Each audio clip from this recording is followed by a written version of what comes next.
What's going on, everybody? Welcome back to Talkin Sports with Jake. Hope we're doing well. Shorter show today, so let's jump right into it. And only standings, it's currently August 12th. We have about a month and a half left in the regular season as we are starting to wind down. American League East, Toronto Blue Jays still in first place, 69 and 50. Right now are the best team in the American League still. They're 4.5 games ahead of the Boston Red Sox. Yankees are 6 games back. Tampa and Baltimore have fallen out of it. In the American League Central, Detroit Tigers 69-51. They've cooled off a lot since the All-Star break, even leading up to the break, they weren't playing well. But you're still 6.5 games ahead of Cleveland. Cleveland's made it a little bit interesting. They've been playing some really good baseball. Got themselves back in the race. They're at 61-56. They're 6.5 out. They have Kansas City at 59-60. But Twins, 56-62. Of course, they sold off at the deadline, and the White Sox were, of course, a horrible team. 43-76. I mean, I guess starting last year, they had 41 wins all of last year. Still 33 games below 500 right now, or 20 games out of a playoff spot. American League West, Houston Astros, 67-52. But the Seattle Mariners are red hot. They have won 7 games in a row. They're just a game behind the Houston Astros in the American League West. Houston's been kind of just playing just okay lately. Texas 61-59. They've put off a little bit since the hot streak, but still right there in the race. In the wild card race, 6.5 games out of the division is in a death sentence. And the Angels are pretty much out of it at 57-62, and the A's at 53-68 are out of it. Though they're making strides these last 2 years. National League East Phillies are at 69-49. They're 20 games over 500 now. That makes them the second best team in the National League. They're playing some really good baseball. Won 8 of their last 10. They are 6 games ahead of the Mets, who have been really slumping. Obviously, I'm a big Mets fan. I had a little, not a rant, but a little, ramble on them. If you got to start turning things around, they have lost 7 in a row and 12 of the last 13 and playing some just god-awful baseball. They have fallen 6 games out of the division. You have the Marlins, who have cooled off after that little hot stretch. You have the Atlanta Braves for 51-67. They're very bad. The National 47 and stuff 71 are also really bad. Of course, a month or two ago, fired their manager, Dave Martinez, and general manager, Mike Rizzo.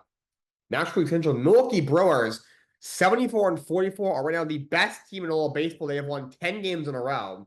They have 2 separate 10-game win streaks this year. They've been absolutely fantastic this year. They are just rolling right now. The team's really gritty team. Their lineup on paper isn't anything overpowering. Jackson Choria, who was had a great rookie season last year, hasn't played in a while, hasn't played much this year. But they've been really good. They're a young team. They hit with runners in scoring position very, very well. They got a really good clubhouse. They got a really good pitching staff. Very good rotation. Back end, their bullpen's very good. Trevor McGill's done a really good job closing for them, and they're a really good team. Cubs, they're also very good defensively. Cubs 67-50, they're very good. But 6.5 games out of the division because Milwaukee's just been so hot. Cincinnati 62-58, they're hanging in there. Right there in the wild card race. Cardinals 61-59. They've been a bit of a pleasant surprise. I thought they were going to be pretty bad. They have a really old roster, but they played pretty well this year. They're still in the wild card race. And the Pirates 51-69 are not very good, obviously. National League West, Dodgers 68-51. They have been playing great baseball kind of for a while. They've actually been pretty mediocre for a while. Apparently, Shohei Ohtani is being sued. Some sort of $240 million real estate thing. Who knows what that is? Obviously, he had the gambling thing, the gambling investigation surrounding his interpreter, at the start of the season. San Diego, though, they've been playing really well. They're 67-52, only a game behind the Dodgers. In the National League West, they obviously went all in at the deadline. They're a really good team. Tatis has had a bit of a down year. He's only got like 5 home runs over the last 3 months, but still is playing well. Manny Machado's been really good this year. Giants 59-60 have been playing some mediocre baseball for a while now. That Rafael Devers has not worked out as well as we all thought it was going to. They're 9 games out of the division. Arizona Diamondbacks 57-62. They sold off at the deadline, and the Rockies at 30-88 are just god awful. By far the worst team in all of baseball.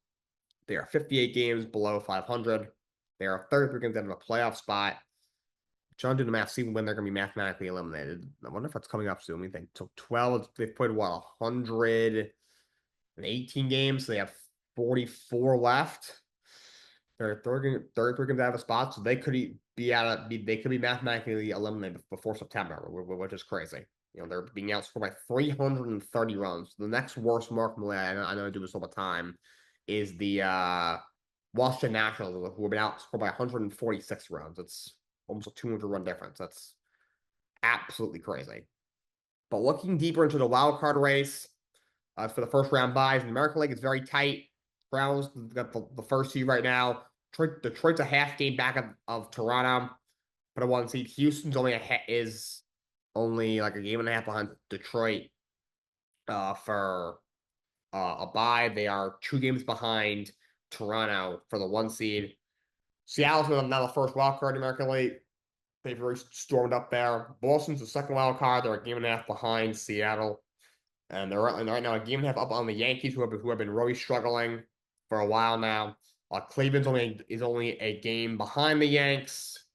Texas 2.5 games out. Kansas City is 4 games out. Tampa's 5.5 games out. Angels 6 games out. Minnesota 6.5 games out.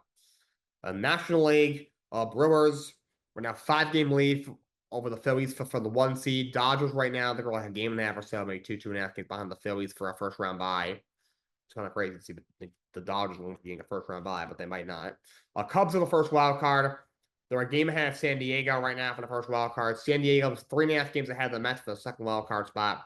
Mets have obviously been playing some horrible baseball. They're the coldest team in the league right now. The Reds are 2 games behind them. St. Louis is 3 games back. The Giants are 4.5 games out. Miami 6 games out. Arizona Diamondbacks 6.5 games out. So now I'm going to do an AFC East preview. I'm going to pick the AFC East standings. I'm going to go division by division, picking each team records and talk about why I have them there over the next days and weeks, whatever long this takes. And then eventually I'll do my playoff seeding predictions. I'll do my Super Bowl predictions. I'll do my awards picks I did my awards picks already. I did a bunch of other stuff. I did off-season recaps already. I did head coach, GMs, and quarterbacks that are under pressure and on the hot seat. And so we'll go from there. And the season is going to start relatively soon, within the next few weeks. We're like 3 or so weeks away from the kickoff game. So get excited. AFC East in first place once again. I have the Buffalo Bills winning that division. This will be, I think it'll be the 6th straight year the Bills will win the AFC East. They've owned the division ever since the Patriots, Tom Brady left the New England Patriots. I have them going 13-4. I think it's still an elite team. One thing they haven't done yet is obviously get to the Super Bowl and get past the Kansas City Chiefs. Josh Allen is a stud. He was the MVP of the league last year. One of the best quarterbacks in football. James Cook's a really good back, developed into a really good running back for them. I know he still wants a contract. I don't think he's going to hold out into the season. I think they still might get something done. Obviously, paying a running back is tricky. You don't want to do it, at least not on a long-term deal, but the way the market is. But he wants a contract. He is a really good running back. Receivers, I don't know if I could have added legit number 1, but Keon Coleman did have a good rookie year for them last year. He's solid. Khalil Shakir was very good. Kincaid's a good tight end. He also have Dawson Knox, so the off the line is good. Defense where they dealt with a lot of injuries last year. They seem to kind of every year. Their secondary had a bunch of injuries. They had injuries going into that playoff game against the Chiefs last year. Then you lose your top cover corner, Benford, in that game. I think having him healthy will be helpful. Having Killer Rapp will be healthy, hopefully. And up front, they have a bunch of guys up front. You bring in Joey Bosa. I'm not sure how healthy he's going to be, but when healthy, he's still a good player, still a very good pass rusher when he's healthy. Greg Rousseau is pretty good, and Oliver in the middle. So this is a very good team. To me, they're pretty clearly the best team in that division. I couldn't get back to Kansas City Chiefs. I don't know, but there's a world where they can go 6-0 in the division. I don't think they will. I think the Patriots are better. Miami is not the worst team in the league. The Jets are not good. They're the Jets, but they can maybe be scrappy because of their defense. So they'll lose a couple of division games probably, but 4 the division should be very easy for them. And I mean, they're a really good team. So, middle of the pack team they should be able to take care of. Just, those top of the line teams, the Kansas City Chiefs, the Lions, teams like that. I'm not sure how many of these teams are playing this year, but I think they should be an elite team again. The reason why they can't, will they beat the Chiefs and be in the Super Bowl? I don't know, but can they get to the divisional round if the champion? The reason why they can't. They'll come out of the division in second place. I have the New England Patriots. I have them going 8-9. I think I've talked about this before.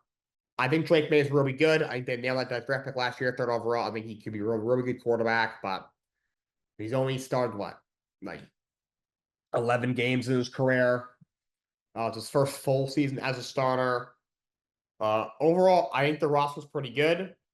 I like them drafting Trivion Henderson to pair with Ramondre Stevenson. I think Ramondre, I know he had some bull security issues last year, as did Gibson.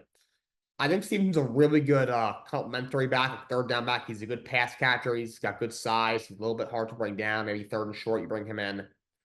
But he's like a power / pass catching back. I don't think he's a three down back, but having a guy in Trigger Henderson there, who I do think he's a three down back, I think could be very solid in this league for a long time. You saw his kick return for a touchdown in the preseason. He's got really good speed for a guy his size. That could be a really good running game. They have Stephon Diggs. I'm not sure what Diggs has left. I'm a little worried about the receiving core. It was god-awful last year. It's better this year. I don't know how much better. Diggs has had a really good career. I think he's still a good receiver, but going to be about 31 years old, coming off a torn ACL. He had some drama in camp. He hasn't, he hasn't looked great in the preseason. That doesn't really mean a whole lot, but they did draft Kyle Williams, who I think could be pretty good in the third round. And then out of that, you have Polk, who took him the second round last year. He was really bad last year. John Baker, who took him the fourth round last year. Didn't really see the field much last year outside of special teams. Kendrick Bourne is still there. He's a fine slot guy, but nothing really scary. Keyshawn Boutte is still there. I don't think he's very good. He's good for like 2 or 3 big plays a year, and that's about all he does. Otherwise, it's a drop machine. But they also have so many. They have like 7 great receivers. They're gonna have to cut at least one, if not 2 or 3 of these guys. So I don't know what the hell they're gonna do. They have a good tight end in Hunter Henry. The left line should be better. You draft, I think, a future All-Pro and Will Campbell at the left tackle position. You draft Jared Wilson in the 4th round to play center. You add a Morgan Moses, who's still just very from a right tackle, a veteran, good locker room guy to play right tackle. Defensively, they should be a lot better. Obviously, you're a much better coach team with Mike Vrabel. They have a pretty good staff this year. Bring back Josh McDaniels as offensive coordinator. Brings his old friend of him, Troy Williams, be the defensive coordinator. Doug Marrone took the offensive line coach. Then you've got defensively, with Carlton Davis to pair with Christian Gonzalez at corner. You bring in a good linebacker, Robert Spillane. You bring in a good pass rusher, and Harold Landry. He reunites with Mike Vrabel. So I think it's overall a good team, but still a lot of moving parts. They're a really young team. Not sure how quickly they'll gel, though their schedule in the first half of the year is very easy. But I'm a little lower on the New England Patriots than some other people. I have them at 8-9. They'll come up a little short of the playoffs. They'll be in second place. Third place, I have the Miami Dolphins. I have them at 6-11. I'm not very high on them. I think Mike McDaniel is not a good head coach. I think decision making is beyond questionable. Person even still has a job. 2 is a complete injury risk. I don't see him even playing. If they're lucky, they'll get 12 or 13 games out of him.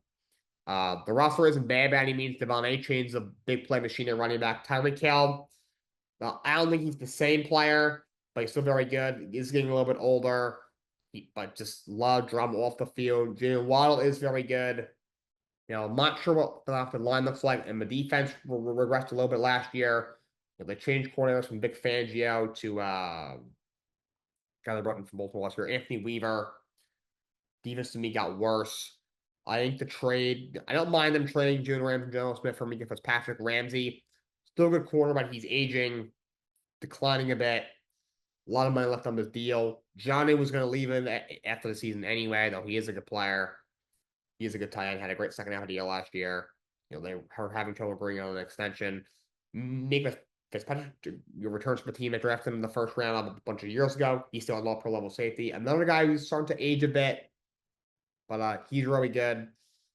However, now they have a big hole at corner. And the rest of the defense is just kind of okay. You have a bunch of young pass rushers I like. Julian Phelps from a first-round pick. Chop Robinson you took last year. There's pieces there that I like. Zach Slayer. So you have a bunch of guys that are pretty good. But outside of Minka Fitzpatrick, that secondary leaves a lot to be desired. Minka's not the best coverage safety either. So I think this team is going to struggle in pass protection a lot this year. But you got to face Josh Allen twice. Drake May's a guy who's got a lot of potential. You're facing him twice. So not sure how that's going to go. So I think they go 6-11. I think they have too many things working against them. And New York puts out at 4-13. It's the Jets. They're going to disappoint me. I know they suck. You have a new coaching staff. Overall, the staff is pretty good. Not so long Glenn as the head coach. He seems like a guy that players really like. The offensive level he's doing defensively, and seems like a guy who's very structured. Obviously played the Jets for a long time, but he knows what it's like. He knows the organization to an extent that way.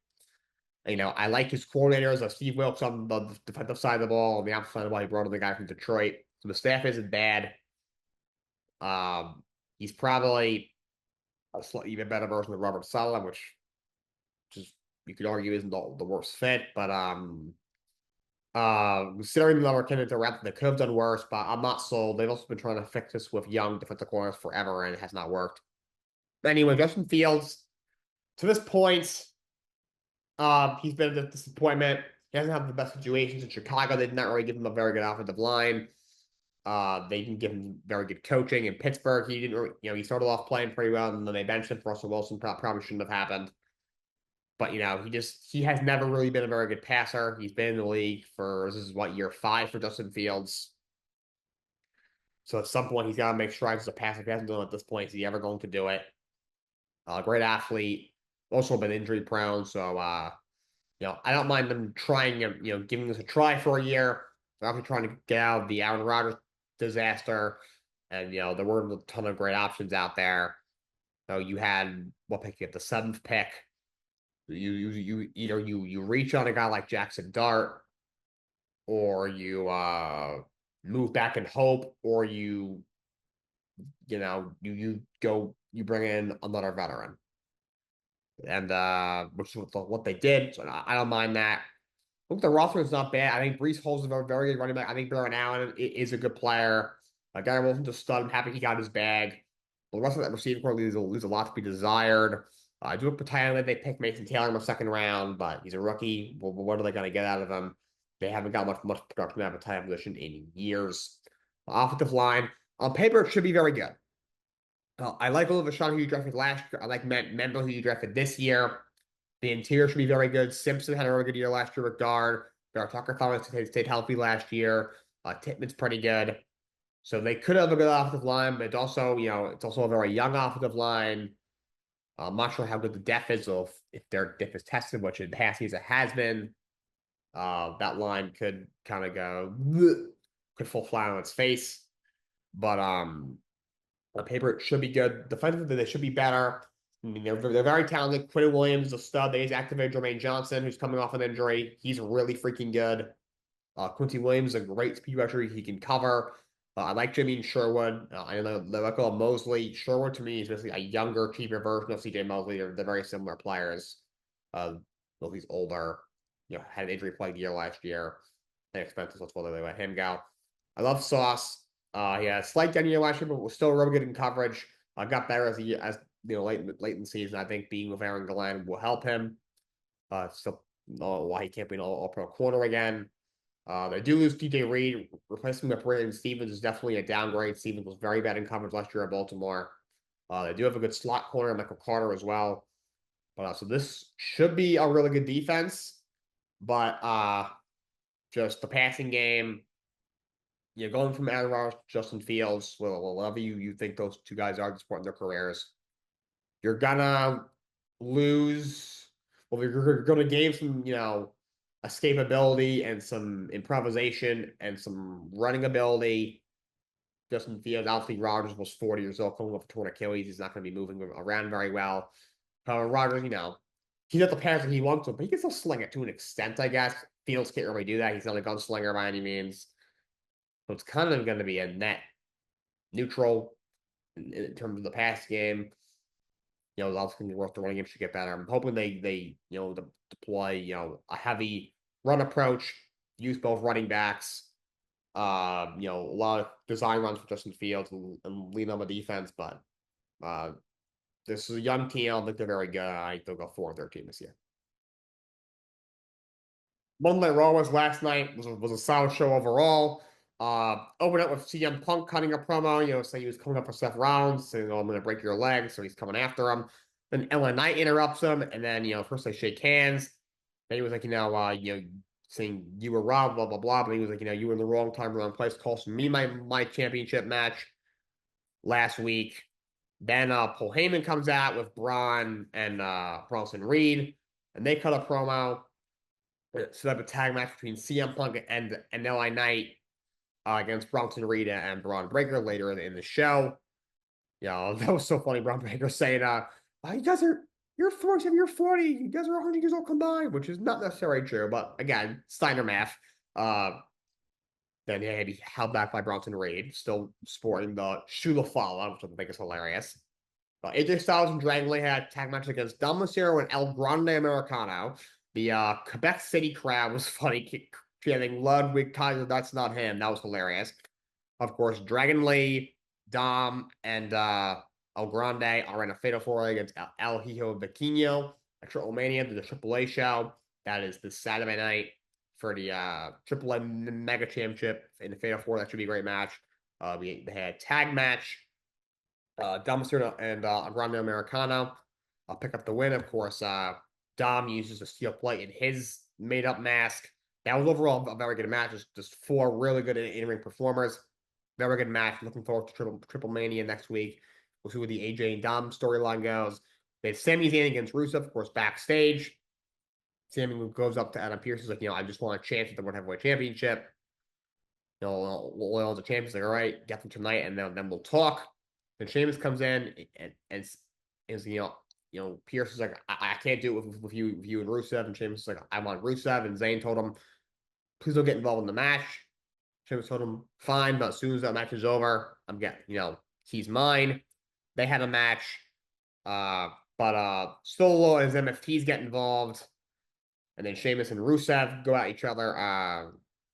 Poor Sami Zayn, he's stuck in this like fake bloodline vortex. I'm not a fan of the MFTs. I like Solo. I like what he's doing, but Jason Mateo, first of all, he's not Samoa. I don't know why he's there. His presentation to me has really sucked. Tonga Loa is just horrible. He just doesn't bring anything to the table to me. He's a freaking botch artist. And then Tonga, who I do like overall. First of all, why they need to change his name from Hikalo. Also, Talaton, because he's a Tongan and he's tall. That's such a lame name for him. Just don't like what they're doing. I don't know why they're getting involved with Sami Zayn now. I'm hoping that they use Zayn and Solo for the U.S. title at Clash, and then afterwards, Solo retained, and then Fatu comes out, and maybe at supposedly Bad Blood's going to be happening again next month. Maybe Fatu could get his U.S. title back, but that wasn't my favorite. Io Sky against Roxanne Perez. Remember, Naomi supposedly is hurt. Supposedly that was like it was scratching. It was scratching right before the show. They mentioned it on television. Probably it was kept quiet from a lot of the wrestlers. Supposedly she was at the taping, so it's kind of who knows. I don't know if they're trying to do some sort of worker or what they're trying to do. But it was Io Sky against Roxanne. Roxanne wins the match. It was overall a good match. Obviously, before the match, Asuka and Kairi Sane offered to come be at ringside. Io Sky said no, thank you. They hugged. They do get involved, and they end up distracting her on accident. And then backstage, I told you not to get involved. And Asuka storms off. Kairi Sane was kind of caught in between and going after Asuka. So something's brewing there. Hopefully, we get Io Sky against Asuka at some point. Maxim Dupree against Becky Lynch for the Women's IC title. Becky Lynch, of course, wins the match and becomes and retains the IC title. We all knew that was going to happen. By the way, that Bayley vignette was awesome. Looks like she's turning heel. I can't wait for that, hopefully. They had a back interview with Lyra Valkyria. Kind of sound like, I feel bad, I couldn't have known. She's the one who cost me the IC title. Let's see where they go with her. Then we had CM Punk and LN against Division, Braun Breaker, Bronson Reed. Seth Rollins gets involved and just takes out all of them. Jey Uso tried to interfere. That didn't work. That didn't end up working out. But we do get a well, no, it did work out actually. The Chase White, and we get a fatal four-way match for the World Heavyweight Championship. Seth Rollins will defend against Jey Uso, LA Knight, and CM Punk at Clash in Paris. That should be a absolutely outstanding match.